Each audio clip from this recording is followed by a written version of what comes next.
Chapter 20. Sir Walter, his 2 daughters, and Mrs. Clay were the earliest of all their party at the rooms in the evening, and as Lady Dalrymple must be waited for, they took their station by one of the fires in the octagon room.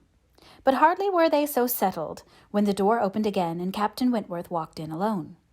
Anne was the nearest to him, and making yet a little advance, she instantly spoke. He was preparing only to bow and pass on, but her gentle, "How do you do?" brought him out of the straight line to stand near her and make inquiries in return, in spite of the formidable father and sister in the background. Their being in the background was a support to Anne. She knew nothing of their looks, and felt equal to everything which she believed right to be done. While they were speaking, a whispering between her father and Elizabeth caught her ear. She could not distinguish, but she must guess the subject, and on Captain Wentworth's making a distant bow, she comprehended that her father had judged so well as to give him that simple acknowledgment of acquaintance, and she was just in time by a side glance to see a slight curtsy from Elizabeth herself. This, though late and reluctant and ungracious, was yet better than nothing, and her spirits improved. After talking, however, of the weather and Bath and the concert, their conversation began to flag, and so little was said at last that she was expecting him to go every moment. But he did not. He seemed in no hurry to leave her, and presently, with renewed spirit, with a little smile, a little glow, he said, "I have hardly seen you since our day at Lyme. I am afraid you must have suffered from the shock, and the more from its not overpowering you at the time." She assured him that she had not. "It was a frightful hour," said he, "a frightful day." And he passed his hand across his eyes, as if the remembrance were still too painful, but in a moment, half smiling again, added, "The day has produced some effects, however, has had some consequences, which must be considered as the very reverse of frightful.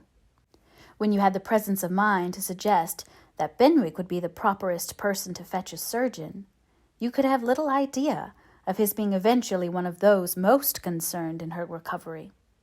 Certainly I could have none, but it appears I should hope it would be a very happy match. There are on both sides good principles and good temper." "Yes," said he, looking not exactly forward, "but there, I think, ends the resemblance. With all my soul I wish them happy, and rejoice over every circumstance in favor of it. They have no difficulties to contend with at home, no opposition, no caprice, no delays. The Musgroves are behaving like themselves, most honorably and kindly, only anxious with true parental hearts to promote their daughter's comfort. All this is much, very much in favor of their happiness, more than perhaps—" He stopped. A sudden recollection seemed to occur, and to give him some taste of that emotion which was reddening Anne's cheeks and fixing her eyes on the ground. After clearing his throat, however, he proceeded thus: "I confess that I do think there is a disparity, too great a disparity, and in a point no less essential than mind. I regard Louisa Musgrove as a very amiable, sweet-tempered girl, and not deficient in understanding, but Benwick is something more. He is a clever man, a reading man, and I confess that I do consider his attaching himself to her with some surprise. Had it been the effect of gratitude, had he learned to love her because he believed her to be preferring him, it would have been another thing, but I have no reason to suppose it so.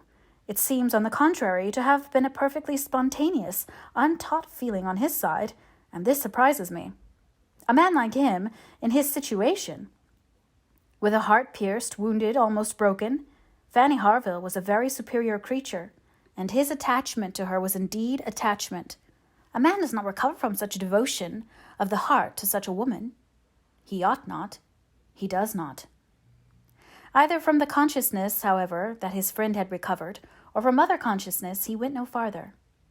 And Anne, who, in spite of the agitated voice in which the latter part had been uttered, and in spite of all the various noises of the room, the almost ceaseless slam of the door, and ceaseless buzz of persons walking through, had distinguished every word, was struck, gratified, confused, and beginning to breathe very quick, and feel 100 things in a moment. It was impossible for her to enter on such a subject, and yet, after a pause, feeling the necessity of speaking, and having not the smallest wish for a total change, she only deviated so far as to say, You were a good while at Lyme, I think. About a fortnight. I could not leave it till Louisa's doing well was quite ascertained. I had been too deeply concerned in the mischief to be soon at peace. It had been my doing, solely mine. She would not have been obstinate if I had not been weak. The country round Lyme is very fine. I walked and rode a great deal, and the more I saw, the more I found to admire. I should very much like to see Lyme again, said Anne. Indeed, I should not have supposed that you could have found anything in Lyme to inspire such a feeling. The horror and distress you were involved in, the stretch of mind, the weir of spirits. I should have thought your last impressions of Lyme must have been strong disgust.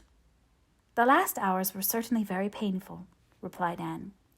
But when pain is over, the remembrance of it often becomes a pleasure. One does not love a place the less for having suffered in it, unless it has been all suffering, nothing but suffering, which was by no means the case at Lyme.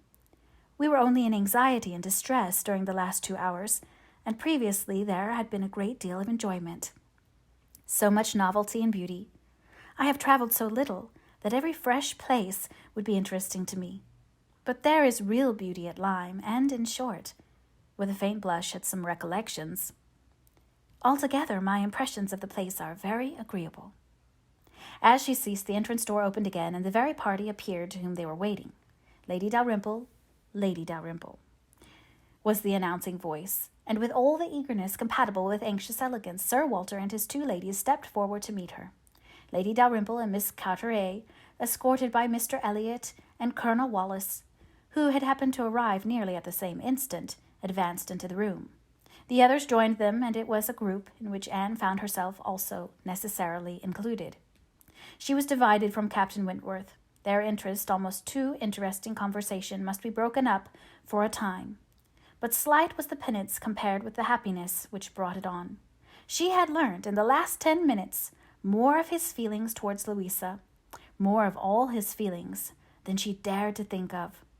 And she gave herself up to the demands of the party, to the needful civilities of the moment, with exquisite, though agitated sensations. She was in good humour with all. She had received ideas which disposed her to be courteous and kind to all, and to pity every one, as being less happy than herself. The delightful emotions were a little subdued, when on stepping back from the group, to be joined again by Captain Wentworth, she saw that he was gone. She was just in time to see him turn into the concert-room. He was gone. He had disappeared. She felt a moment's regret. But they should meet again. He would look for her. He would find her out before the evening was over, and at present, perhaps, it was as well to be asunder. She was in need of a little interval for recollection. Upon Lady Russell's appearance soon afterwards, the whole party was collected, and all that remained was to marshal themselves and proceed into the concert-room, and be of all the consequence in their power, draw as many eyes, excite as many whispers, and disturb as many people as they could. Very, very happy were both Elizabeth and Anne Elliot as they walked in. Elizabeth, arm in arm with Miss Cartier, and looking on the broad back of the Dowager Viscountess Dalrymple before her, had nothing to wish for, which did not seem within her reach, and Anne, but it would be an insult to the nature of Anne's felicity to draw any comparison between it and her sisters, the origin of one all selfish vanity, of the other all generous attachment. Anne saw nothing, thought nothing of the brilliancy of the room. Her happiness was from within. Her eyes were bright and her cheeks glowed, but she knew nothing about it. She was thinking only of the last half-hour, and as they passed to their seats, her mind took a hasty range over it. His choice of subjects, his expressions, and still more his manner and look, had been such as she could see in only one light. His opinion of Louisa Musgrove's inferiority, an opinion which he had seemed solicitous to give, his wonder at Captain Benwick, his feelings as to a first strong attachment. Sentences begun which he could not finish, his half-averted eyes and more than half-expressive glance, all declared that he had a heart returning to her at least, that anger, resentment, avoidance were no more, and that they were succeeded not merely by friendship and regard, but by the tenderest of the past. Yes, some share of the tenderness of the past. She could not contemplate the change as implying less. He must love her. These were thoughts, with their attendant visions, which occupied and flurried her too much to leave her any power of observation, and she passed along the room without having a glimpse of him, without even trying to discern him. When their places were determined on, and they were all properly arranged, she looked round to see if he could happen to be in the same part of the room, but he was not. Her eye could not reach him, and the concert being just opening, she must consent for a time to be happy in a humbler way. The party was divided and disposed of on 2 contiguous benches. Anne was among those on the foremost, and Mr. Elliot had manoeuvred so well, with the assistance of his friend Colonel Wallis, as to have a seat by her. Miss Elliot, surrounded by her cousins and the principal object of Colonel Wallis's gallantry, was quite contented. Anne's mind was in a most favourable state for the entertainment of the evening. It was just occupation enough. She had feelings for the tender spirits, for the gay, attention for the scientific, and patience for the wearisome, and had never liked a concert better, at least during the first act. Towards the close of it, in the interval succeeding an Italian song, she explained the words of the song to Mr. Elliot. They had a concert bill between them. "This," said she, "is nearly the sense, or rather the meaning of the words, for certainly the sense of an Italian love song must not be talked of. But it is as nearly the meaning as I can give, for I do not pretend to understand the language. I am a very poor Italian scholar." Yes, I see you are. I see you know nothing of the matter. You have only knowledge enough of the language to translate at sight these inverted, transposed, curtailed Italian lines into clear, comprehensible, elegant English. You need not say anything more of your ignorance. Here is complete proof. I will not oppose such kind politeness, but I should be sorry to be examined by a real proficient. I have not had the pleasure of visiting in Camden Place so long, replied he, without knowing something of Miss Anne Elliot, and I do regard her as one who is too modest for the world in general to be aware of half her accomplishments, and too highly accomplished for modesty to be natural in any other woman. For shame! This is too much flattery. I forget what we are to have next, turning to the bill. Perhaps, said Mr. Elliot, speaking low, I have had a longer acquaintance with your character than you are aware of. Indeed? How so? You can have been acquainted with it only since I came to Bath, excepting as you might hear me previously spoken of in my own family. I knew you by report long before you came to Bath. I had heard you described by those who knew you intimately. I have been acquainted with you by character many years. Your person, your disposition, accomplishments, manner, they were all present to me.